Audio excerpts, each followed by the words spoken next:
কুণাল ঘোষ আজ কলকাতায় সাংবাদিক সম্মেলনে দাবি করেছেন যে অমিত শাহ যখন প্রার্থনা করেছেন যে এই বাংলায় আগামী বছর নাকি তাদের সরকার হবে, তখন তিনি কিন্তু অসুরের দিকে তাকিয়েছিলেন।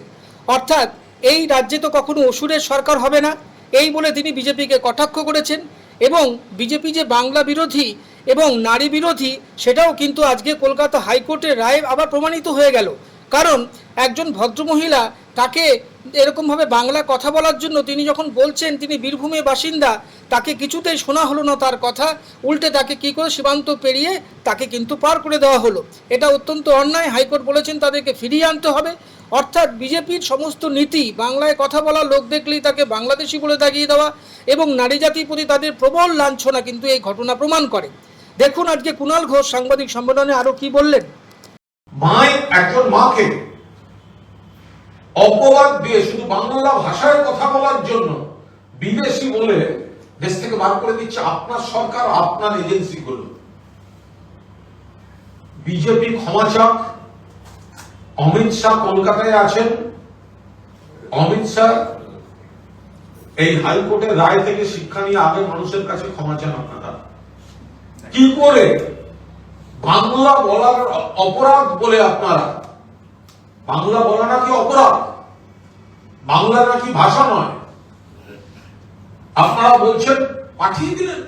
এতজনকে পাঠিয়েছেন, তার মধ্যে একজন অন্তঃসত্ত্বা মহিলা কতবার বলেছে আমি বীরভূমের বাসিন্দা, বীরভূমের বাসিন্দা, তাকে পাঠিয়ে দিলেন আপনারা ওখানে। কোর্টের রায়তে আজ প্রমাণিত বিজেপির এই ভয়ঙ্কর পৈশাচিক নীতি বাংলা এবং বাঙালির বিরুদ্ধে। আরে ভাই, অবৈধ অনুপ্রবেশকারী যদি আপনি ঠেকাতে চান, আপনার বিএসএফ রয়েছে, আপনি ঠেকান না সীমান্তে। কে বারণ করেছে আপনাকে? সীমান্ত লাইনটা তো রাজ্য সরকারের নয়, পুলিশের নয়। সীমান্তের লাইনটা তো কেন্দ্রীয় সরকারের আন্ডারে।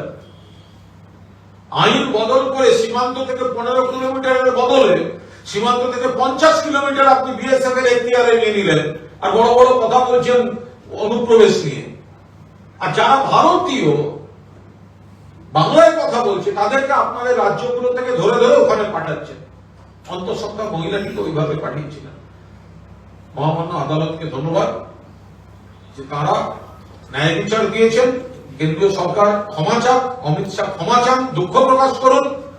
এখানে পুজো উদ্বোধনে মায়ের সামনে হাত জোর করে 100 বার দাঁড়াবেন, মূর্তির সামনে 100 বার দাঁড়াবেন, মায়ের সামনে 100 বার দাঁড়াবেন, প্রতিমার সামনে 100 বার দাঁড়াবেন। ওই একইভাবে সোনালী খাতুনের সামনে দাঁড়াতে হবে। কারণ অন্তঃসত্ত্বা বাংলা ভাষী মাকে আপনারা বাংলাদেশি বলে এক্সপোর্ট করে দিয়েছেন ওদিকে, পুশব্যাক করিয়ে দিয়েছেন ওদিকে।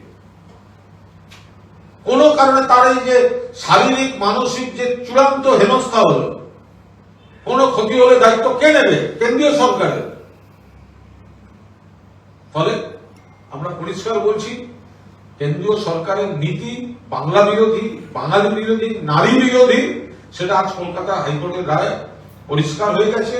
এবং ওরা তারপরেও গাজোয়ারি করে অ্যাপিল করতে থাকায় আরো প্রমাণ হয়েছে যে এরা কতটা মানবতা বিরোধী, বাংলা বিরোধী, নারী বিরোধী, বাঙালি বিরোধী। তাই অমিত শাহ অবিলম্বে দুঃখ প্রকাশ করুন। অমিত শাহ বলছে আজকে আমি মায়ের কাছে সঙ্গে প্রার্থনা করেছি, ভোটের পরে আমাদের সরকার হোক, সোনার বাংলা করতে পারি। অমিত শাহ মাতৃমূর্তির দিকে তাকিয়েছিলেন, কিন্তু ঠিক যে সময়টায় উনি ওই প্রার্থনাটা করেছেন না, তখন উনি অসুরের দিকে তাকিয়েছিলেন। অসুরের দিকে তাকিয়ে বলেছেন আমরা যেন সরকার করতে পারি। তো অসুরের সরকার তো হবে না। অমিত শাহ মাতৃমূর্তির সামনে দাঁড়িয়েছিলেন, কিন্তু যখন উনি প্রার্থনাটা করছেন আমাদের সরকার করতে দাও, তখন উনি তো অসুরের দিকে তাকিয়েছিলেন। দেখবেন ছবিতে, আপনি দেখবেন অসুরের দিকে তাকিয়ে বলছেন আমাদের সরকার করতে দাও। তো অসুরের সরকার তো হবে না। আর সোনার বাংলা মানেটা কি? সোলা, সোলা জানেন? সোলা বাংলা তো সোনার, আর সোলার উত্তরপ্রদেশ। সোনার বাংলা সোলার উত্তরপ্রদেশ, সোনার বাংলা সোলার মধ্যপ্রদেশ, সোনার বাংলা সোলার গুজরাট, সোনার বাংলা সোলার আসাম। ফলে সোনার বাংলা সোনার বাংলাই আছে। ওনাদের ওই ওষুধদের সরকার এখানে হবে না। মমতা বন্দ্যোপাধ্যায় মাথার উপর মা দুর্গার আশীর্বাদ রয়েছে। চতুর্থবারের জন্য মুখ্যমন্ত্রী হবেন। আরো বেশি সংখ্যক বিধায়ক নিয়ে মুখ্যমন্ত্রী হবেন মমতা বন্দ্যোপাধ্যায়। ওনারা কিন্তু যারা সনাতনী রীতিনীতি হিন্দু শাস্ত্র এত কিছু বলেন বা শেখানোর চেষ্টা করেন, তারা তাদের নেতৃত্ব তারা এসে পুজোর মণ্ডপ থেকে ইলেকশনের কথা বলছেন, 26-এর ন্যারেটিভ তৈরি করছেন এবং তিনি এটাও বলছেন ঈশ্বরচন্দ্র বিদ্যাসাগর রবীন্দ্রনাথের কথা। সবটাই কি ভোট কেন্দ্রিক? বিদ্যাসাগরের মূর্তি তো ওনারা ভেঙেছেন, ওনার মিছিল থেকে ভাঙা হয়েছিল। অমিত শাহ মিছিল থেকে তো বিদ্যাসাগরের মূর্তি ভাঙা হয়েছে। রবীন্দ্রনাথকে তো বারবার অপমান করেন। প্রথম কথা, জোড়াসাঁকোয় জন্ম না বিশ্বভারতীতে জন্ম, সেটাই বিজেপি নেতারা জানেন না। তারপরে রবীন্দ্রনাথ ঠাকুরের লেখা বিজেপি শাসিত রাজ্যগুলো থেকে পাঠ্যসূচি থেকে নানা রকম বাদ যাওয়ার অভিযোগ আসছে। একের পর এক তাদের এমন স্টেপ আসছে যেগুলো রবীন্দ্রনাথ ঠাকুরকে সম্মান দেওয়ার মতো নয়। সুতরাং ওনারা এতদিন ধরে কোথায় ছিলেন? এতদিন ধরে তো বলেছেন বাংলায় পুজো হয় না, পুজো হয় না, পুজো হয় না। যখন মমতা বন্দ্যোপাধ্যায় পুজো অর্থনীতিটাকে চাঙ্গা করতে, এত কর্মসংস্থান, এত লোকের আয়, যখন অনুদান দিচ্ছেন তার বিরোধিতা করেছেন। এখন কি করছেন? এখন মমতা বন্দ্যোপাধ্যায়কে নকল করে অমুক জায়গায় এই করব, অমুক জায়গায় ওই করব। আর রেশিওটা জানেন? রেশিও অনুপাত 3000:3। 3000:3। মমতা বন্দ্যোপাধ্যায় কটা উদ্বোধন করছেন? 3000। অমিত শাহ কটা উদ্বোধন? 3। একটা বাদ গেছে। কেন? লোক হবে না। রিপোর্টকে দিয়েছে সেন্ট্রাল আইবি। মানে কি?